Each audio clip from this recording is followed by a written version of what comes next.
乡亲啊，继续来到立法院，这条也为着总预算案是继续咧攻防。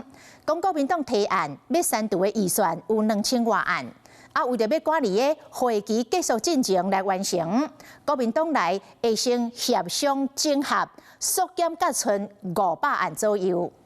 全国工业总会早起特别到立法院拜会民进党团，要来了解删除预算是毋是会影响到国家的运转。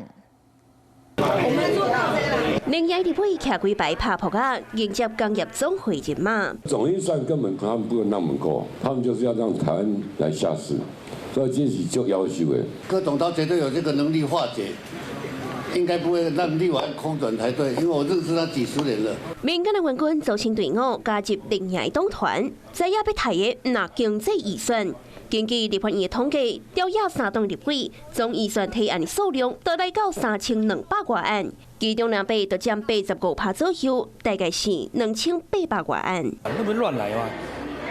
所以由这个地方就可以看出了，他这根本是为删除而删除啊，那民气可用啊，民意的反弹就会造成蓝白的退缩了。必须要删除部分的普遍的预算，把它还钱于民，这些福乡利民的这些政策才会有足够的财源。是讲本届会期敢若到1月71。 靠调假日，敢若剩3天的时间，会当处理总预算。洪社公南爷内部讨论讲，要将2000多案先合并，目标缩减到300到500案左右，避免总预算真正一点都无进展。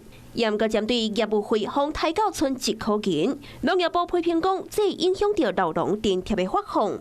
不过，南爷立委是呛讲，唔通带头放上假消息。为什么要拿假讯息来恐吓农民？补助农民的时候斤斤计较，结果只要删到他自己的钱的时候，哇哇跳脚。我们也呼吁部会，你若受到委屈，你就可以站出来，那为你的总预算护航。预算要抬也是唔抬，大家拢有意见。